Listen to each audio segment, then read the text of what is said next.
আল্লাহর জন্য। আলহামদুলিল্লাহ। আজকে শব্দগুলো কিভাবে মনে রাখা যেতে পারে আমি সেটা বলছি। আমাদের 10টা ভার্বের ভিতরে 3টা ভার্ব আপনাদের কাছে অপরিচিত মনে হবে, বাকি 7টি ভার্ব পরিচিত। এক নম্বর হচ্ছে কদম।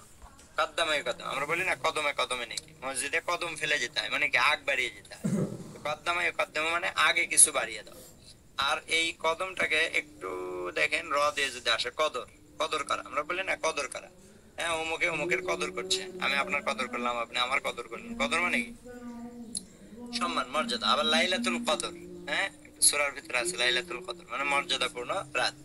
আচ্ছা, জাইয়ানা, জাইয়ানা হচ্ছে সুশোভিত করা। এখান থেকে যদি নেন জিনা, তো যেখানেই সুশোভিত সেখানেই জিনা, যেখানেই রং চং, হ্যাঁ, ওলট পালট, দেখবেন মাস্তি করা হচ্ছে, যেখানে যেখানে অনেক ঝাঁক ঝলক, হ্যাঁ, অনেক কিছু সুশোভন করে রাখা হয়েছে, সেখানেই জিনা বেশি ঘটে। তো এখান থেকে আমরা এটা মনে রাখতে পারি যে জাইয়ানা মানে সুশোভিত করা। খালাই আঁকলো, খালি, এটা বাংলায় হচ্ছে খালি। খালি খালি মানে কি, কোনো নির্জন একটা জায়গা, খালি জায়গা, খালি জায়গা, খালি জায়গা। তাহলে নির্জনে কোনো অবস্থান করে। তো যখন খালি থাকে তখন একত্রে তারা মিলিত হয়, যখন নির্জনে তারা একত্রে মিলিত হতো এই মুনাফিকরা। আলহামদুলিল্লাহ। এরপরে তাওয়াফা, এটা শব্দটা আসছে অফাত থেকে। অফাত, অফাত মানে কি মরে যাওয়া, অফাত মানে হচ্ছে মরে যাওয়া। অফাত মানে যদি মরে যাওয়া হয় তাহলে অর্থ হচ্ছে সে একটা নির্দিষ্ট সময় পূর্ণ করেছে, এরপরে সে মারা গিয়েছে। সে একটা নির্দিষ্ট সময় পূর্ণ করেছে, তারপরে সে মারা গিয়েছে। তার মানে কি তাওয়াফা মানে মরে যাওয়া। মরে যাওয়া মানে কি সে একটা নির্দিষ্ট সময় পূর্ণ করছে, এরপরে মরে গেছে। তো তাওয়াফা, অফা ওয়াফে মানে পূর্ণ করা। তাওয়াফা মানে পূর্ণ করা। তো তাওয়াফা পূর্ণ করা, কেমন পূর্ণ করা? অফাত থেকে আসছে। অফাত, অফাত মানে কি একটা নির্দিষ্ট সময় সে পূর্ণ করেছে, তারপরে তার অফাত হয়েছে, সেখান থেকে আমরা মনে রাখতে পারি তাওয়াফা। আজিনা, ইজনুন আজিনা, বিবাহের বৈঠকে ইজেন নেওয়া হয়, নারীদের কাছ থেকে মহিলাদের বিবাহের ক্ষেত্রে ইজেন নেওয়া হয়। হ্যাঁ, আজান, আবার আজান দেওয়া হয়, আজানও মনে রাখতে পারেন। আজান মানে কি ঘোষণা, আজান মানে কি ঘোষণা, অনুমতি। তারপর বাদদালা মানে বদল করা, বদল করা মানে কি পরিবর্তন করা। যা দালা ইউজা দিল মানে তর্ক বিতর্ক করা, যুক্তি দেয়া। সাহারা ইয়া শহর, সাহারা এটা হচ্ছে শহর, আকলের, আকলের সমর্থবোধক শব্দ। আকল হচ্ছে কমন সেন্স, আর সাহারা হচ্ছে রিয়ালাইজ, রিয়ালাইজ করা। কাদে একাদে মানে উপক্রম হওয়া, কাদে একাদু উপক্রম হওয়া, কাদে একাদু মানে প্রায় হয়ে যাওয়া, উপক্রম হওয়া, এরকম অর্থ দিয়ে থাকে। আলহামদুলিল্লাহ। এরপরে নন ভার্ব আমরা দেখতেছি। আলহামদুলিল্লাহ 13টা নন ভার্ব আপনাদের পরিচিত, 7টা অপরিচিত। যেমন বাঈদুন, বাদা, বাদা মানে কি পরে, বাদা মানে পরে। এখান থেকে যদি আমরা একটা ইয়া যোগ করে দিই তাহলে হয়ে যাবে বাঈদ। পরে মানে কি পরে, তো পরে অনেক পরে। বাঈদ দূরবর্তী, দূরবর্তী। বাঈদ এটার একটা সমর্থ বিপরীত শব্দ হচ্ছে করিব, কার্বন, কার্বন মানে নিকটে। কারিবন বাঈদুন, কারিবন বাঈদুন, কারিবন বাঈদুন, কারিবন বাঈদুন।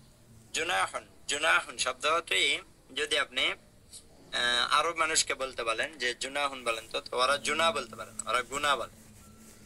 হম, জুনাহুন গুনাহুন। আমাদের দেশেও দেখবেন অনেক এলাকার মানুষ প বলতে পারে না, ফ বলে। তো যদি বলেন আল্লাহ পাক বলবে আল্লাহ ফাক, হ্যাঁ, যদি বলেন পানি বলবে ফানি। তো ওই আরব মানুষদেরকে আপনি জুনাহুন বলতে বললে ওরা বলবে গুনাহুন। তাহলে মানে কি গুনা, জুনা মানে কি গুনা, গুনা মানে কি গুনা, গুনা, গুনা মানে দোষ, গুনা, গুনা করে না আমরা গুনা। জুনাহুন, গুনাহুন। ঈসা একজন নবীর নাম, বিখ্যাত একজন নবীর নাম। আকবারু, কাবুরা, কাবির, কাবির মানে বড়, কাবির, কাবির থেকে আকবারু অনেক বড়, আকবারু অনেক বড়। ইয়া, ইয়া কেবলমাত্র, ইয়া কেন আবুদু এটা একটা পরিচিত শব্দ, ইয়া কেন আবুদু, ইয়া কেবলমাত্র। হাইয়ুন, হায়াত থেকে, হায়াত থেকে হাইয়ুন জীবিত, চিরঞ্জীব। তো হায়াত হচ্ছে জীবন আর হাইয়ুন হচ্ছে চিরঞ্জীব, হ্যাঁ, তার কোনো মৃত্যু নেই, তাকে বলা হাইয়ুন। তো আমন, তো আমন মানে হচ্ছে খাদ্য। তো আমন, তোয়ামিল মিসকিন, তোয়ামিল মিসকিন, আলা ইয়াহুদ্দু আলা তোয়ামিল মিসকিন, তারা মিসকিনদের খাদ্য দানে উৎসাহ করে না। তোয়াম এটা সূরা মাউনের মধ্যে আছে। আর যদি এটা অপরিচিত মনে হয় তাহলে এদিকে আমরা নিতে পারি, কোনো সমস্যা নেই। জাযাকুমুল্লাহ খাইর। আর একটা জাতির নাম গনি, আমরা তো বলছিলাম গনি মিয়া। আমার বাড়ির পাশে একটা গনি মিয়া ছিল, নাম গনি, কিন্তু ছিল সে সমাজের সবচাইতে গরিব মানুষ। হ্যাঁ, গনি, গনি মানে ধনী। উকিল, উকিল বাবা, হ্যাঁ, বিবাহের বৈঠকে উকিল বাবা লাগে, অথবা এমনি ওকালতিতে উকিল লাগে। অভিভাবক, কর্মবিধায়ক। ইম্মা হয় এটি না হয় ওটি, হয় এটি না হয় এটি। জিকির, জিকির থেকে জিকর উপদেশ। শাহাদাত, হ্যাঁ, আমরা শাহাদাত আঙ্গুল দিয়ে সাক্ষী দেই, শাহাদাত আঙ্গুল দিয়ে কালেমায়ে শাহাদাত দেই মানে কি সাক্ষী দেই। এরপরে আসেন পরের শব্দগুলো যেগুলো আমাদের কাছে অপরিচিত, সেই কয়টা 7টা বা 8টা শব্দ। মিসাক মানে চুক্তি, অঙ্গীকার। হ্যাঁ, ওয়াদা, ওয়াদা মানে অঙ্গীকার। আবার আহাদুন মানেও কি অঙ্গীকার। এগুলো সব সমর্থবোধক শব্দ। আলহামদুলিল্লাহ। এরপরে লিসান, লিসান মানে জিহ্বা বা ভাষা, জিহ্বা বা ভাষা। উংসা মানে নারী, তয়ফা মানে দল, লিক লিক লিক লিক মানে সাক্ষাৎ করা। অর একসাথে, ওয়াওটা এদিকে আসবে। মানে পিছনে। সাবউন মানে 7, সাবউন মানে 7, সিত্তা মানে 6, সামানিয়া মানে 8। আলহামদুলিল্লাহ, আলহামদুলিল্লাহ, জাযাকুমুল্লাহ।